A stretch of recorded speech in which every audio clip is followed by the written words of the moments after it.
sedulurku asmane Mbak Atun kuwi jan sedulurku saka Trah Brajan utawa Trah saka Pepunden Dalan saka Tratah Celep ana lor sanah kono Mbak Atun jebul ora nira kuwi kadane apa garwane kadane sepuh Mas Muri sing lenggah ana ing Cedusan utawa lor sanah kono ya kuwi kadane sepuh Pak Haji Nuri kejaba saka kuwi adine Pak Haji Nuri iki kebetulan ya wis tepung suwe karaku sapa panjenengane Pak Dukuh Pak Haryanto ya kuwi mau sing foto karo panjenengane Bu Prastini mergo Pak Dukuh iki kejaba duda Mbak Prastini rondo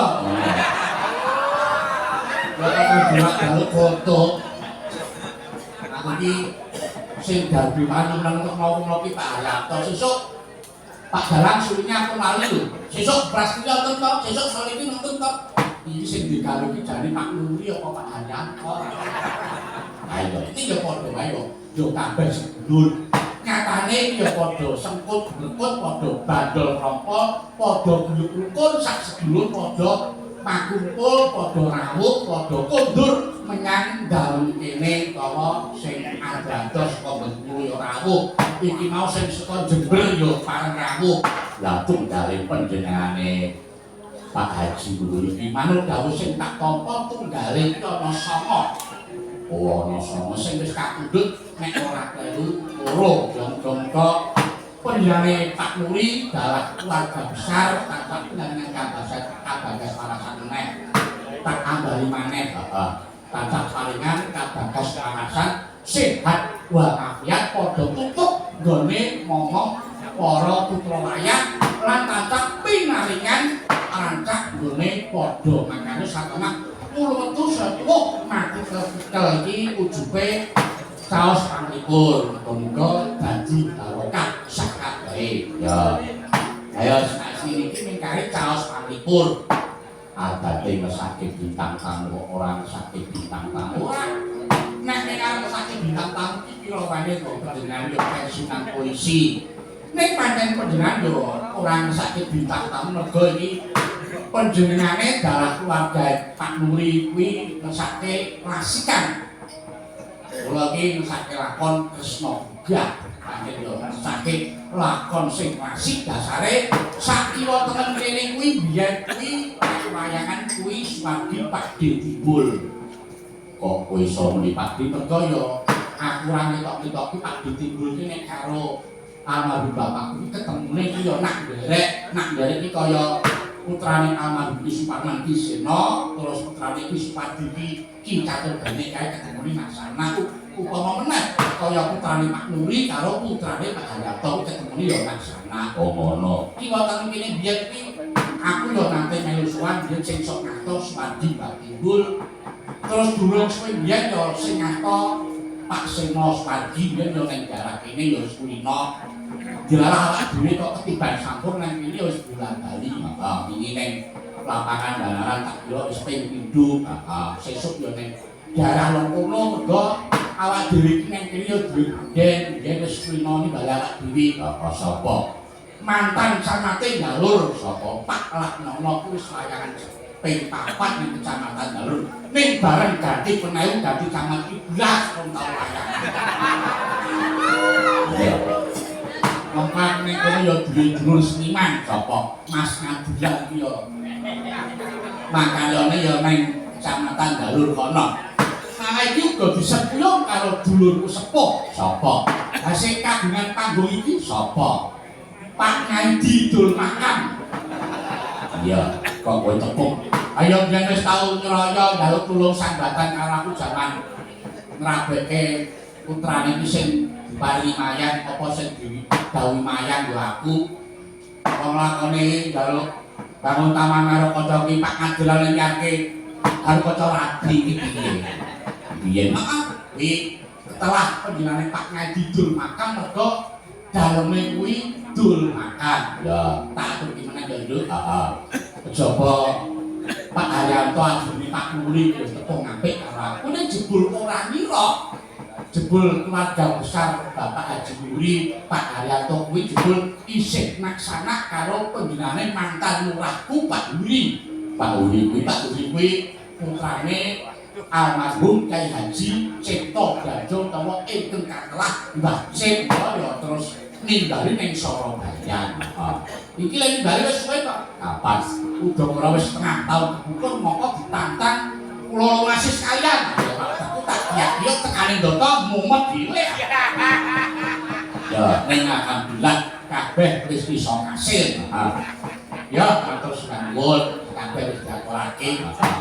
Di Pati Songo, Pati Songo mergo iki mau ingkang mentugati panjenengane Pak Haji Muri iki kepareng ngersake lagon sing diutamakan ya panjenengane Pak Haji Muri ngersake lagon keteling ya kancane iki kancane sakirangan saka kanca warga laras ning sakirangan ana sing ijin kok ana sing ijin mergo saperangan kanca warga laras yo akeh sing padha mandeg dadi dalang kaya to sing aku kendang Mas Kiswan yo dalang sing adate ngendang yo jalan sing ngatur bab yo dalang iki bengi iki sing adate ngendang kuwi payu dhewe ning Wonosobo mongko sing adate ngedran kon mayang kapan kok jiwane dalang kuwi upamane le nabuh karo le mayang yo payo akeh nabuh ning nek jiwane wis dalang tetep milih le mayang kula sing begitu sing ijin ana 5 ning tak goleke ganjelan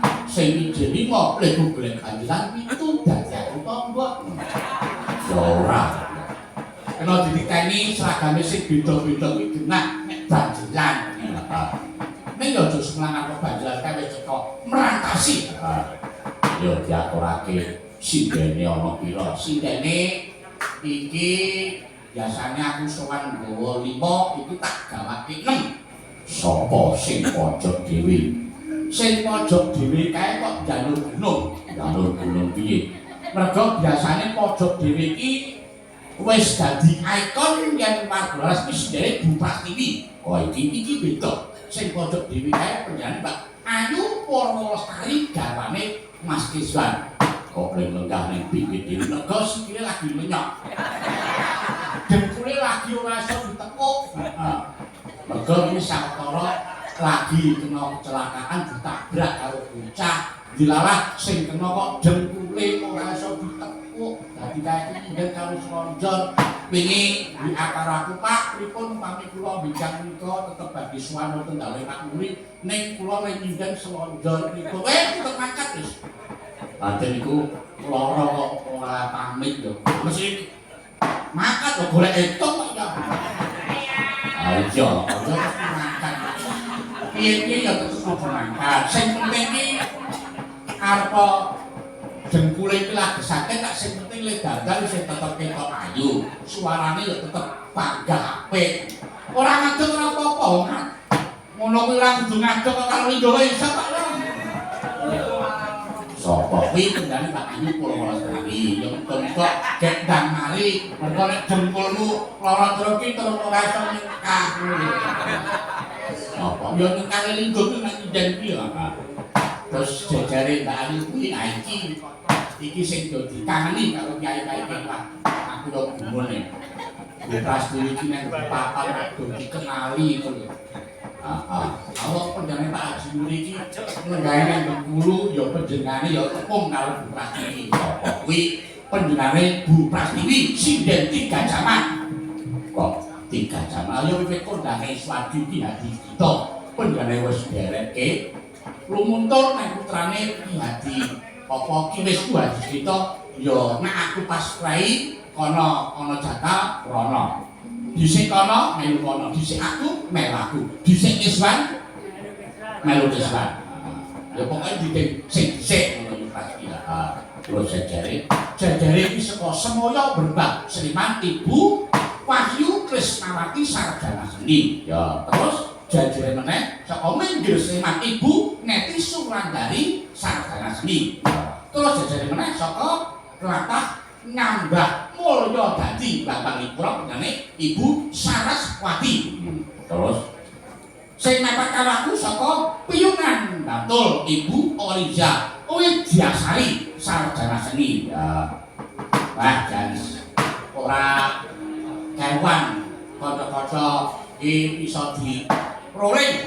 Bisa diperoleh wong ya sing adate ngrebak mendang apik, sing adate ngender ngrebak apik. Nyatane pendinane Mas Iko iku kejaba jalan kuwi biasane wiraswara. Ngrebak nyatane ya apik diwusuluk yo penak-penak. Kula iki sing takon bali kira coba kuwi wayang jualan apik nek kira suarane apik sapa Mbah Lodo tak oper neng nggon kira iki. Ya, yo diwiwiti. Iki kira dibantu bandilan pendinane Mas Sawaldi. Yo dikawali dhisik. Gandeng iki bawa dandang gula rukun Islam ki ana 10 marik. Kuwi tak wiwiti saka sing dengkule mlenyok. Ya, sama Bayu Purwosari monggo, ayo.